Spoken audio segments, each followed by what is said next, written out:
जिस तरह से केंद्र की भाजपा सरकार के जो गृह मंत्री हैं वो संविधान के तहत ही आज गृह मंत्री के पद पर काबिज हैं और उनको अपने पद की गरिमा का कोई जानकारी नहीं है। इससे साफ पता चलता है कि भाजपा का जो सरकार है वो संविधान का विरोधी है और संविधान के खिलाफ जिस तरह का सदन में गृह मंत्री अमित शाह के द्वारा जो अशब्द प्रयोग किया गया है बाबा साहब भीमराव अम्बेडकर जी के बारे में, जिन्होंने संविधान का निर्माण किया, जिनके संविधान निर्माण से हम लोग आज स्वतंत्र रूप से मतलब संविधान के तहत अपना कार्य कर रहे हैं और देश में भी जो आज सरकार है, केंद्र हो या राज्य हो या विभिन्न प्रकार के जो कार्यपालिका हो, न्यायपालिका हो, जितना भी तरह का जो चल रही है सरकारी कार्य और अनुशासन भीमराव अम्बेडकर जी का देन है। बाबा साहब भीमराव अम्बेडकर का अपमान देश कभी बर्दाश्त नहीं करेगी। केंद्र के गृह मंत्री को माफ़ी मांगना होगा। इसी माफ़ी के साथ बर्खास्त की भी मांग करते हैं हम लोग कि अविलंब ऐसे अभद्र भाषा का प्रयोग करने वाले, जिनको संविधान की जानकारी नहीं है, जिनको देश के संविधान के बारे में किसी तरह का कोई जानकारी नहीं है, जिसके खिलाफ में ऑल इंडिया कांग्रेस कमेटी और झारखंड कांग्रेस कमेटी के निर्देश पर जय बापू, जय भीम, जय संविधान अभियान के तहत हम लोगों ने विभिन्न क्षेत्रों में जाके, विभिन्न पंचायत में जाके, विभिन्न प्रखंडों में जाके और इनका भाजपा का जो नीच रवैया है ये उजागर करने का काम कर रहे हैं। और आगे भी हम लोग जयनगर प्रखंड में हैं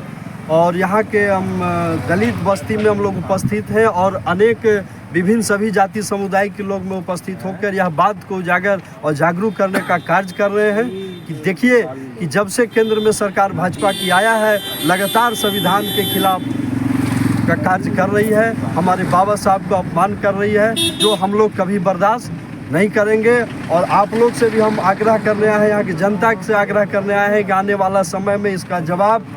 मतलब ईंट के जवाब पत्थर से देने का काम करें और आने वाला समय में संविधान के प्रति सोच समझ के निर्णय लें, ताकि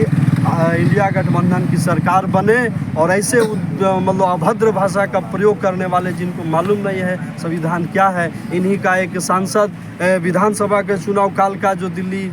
क्षेत्र में आता है विधानसभा है, वहाँ भी अभद्र भाषा का वहाँ का प्रत्याशी जो भाजपा के हैं, क्या नाम है उनका, रमेश भिदौड़ी जी, जो बोले हैं प्रियंका गांधी जी के गाल के तरह अभद्र भाषा का जो रोड बनाएंगे, इससे साफ पता चलता है कि भाजपा का सरकार महिला विरोधी सरकार है, भाजपा की सरकार दलित विरोधी सरकार है, भाजपा की सरकार अल्पसंख्यक का विरोधी सरकार है। ये किसी जाति समुदाय को देखना नहीं चाहती है, सिर्फ और सिर्फ अपना राज्य देश में काबिज होने का काम करना चाहती है। हम मतलब एकजुट रहे, सुरक्षित रहे, यही कामना करते हैं हम लोग। धन्यवाद। आज हमारा देश जाति और धर्म के नाम पर ही भाजपा की सरकार लड़ाने का काम कर रही है। हमारा देश संविधान और विज्ञान से चलता है। आज इस देश में जितने भी निर्माण हुआ है वो विज्ञान से निर्माण हुआ है और इस देश में जितने भी कानून व्यवस्था कायम किया गया है, गरीबों की ताकत, किसानों की ताकत, वो हमारा संविधान से मिलता है। और इस संविधान कोई हमेशा के लिए ख़त्म करके वो राजतंत्र लाना चाहता है। इसी को लेकर के आज पूरे देश में कांग्रेस पार्टी पूरे देश में एक अभियान चला रहा है, संविधान बचाओ, अमित शाह को भगाओ। जब तक भाजपा इस देश में रहेगी, इस देश हमारा सुरक्षित में नहीं रहेगा। वो जाति और धर्म के नाम पर आपस में लड़ाने का काम कर रही है, इसलिए भाजपा को इस देश से भगाना है और संविधान को बचाना है। आज संविधान को कुचलने के लिए ये कितने तरह का षड्यंत्र रच रहे हैं, कितने तरह की अफवाहें फैला रहे हैं और जाति और धर्म के नाम पर हम लोगों को लड़ाने का सिर्फ और सिर्फ काम कर रहा है। और हमारी जनता आने वाले दिन भाजपा को उखाड़ कर फेंकेगी और संविधान को हमेशा के लिए बचाए रखेगी।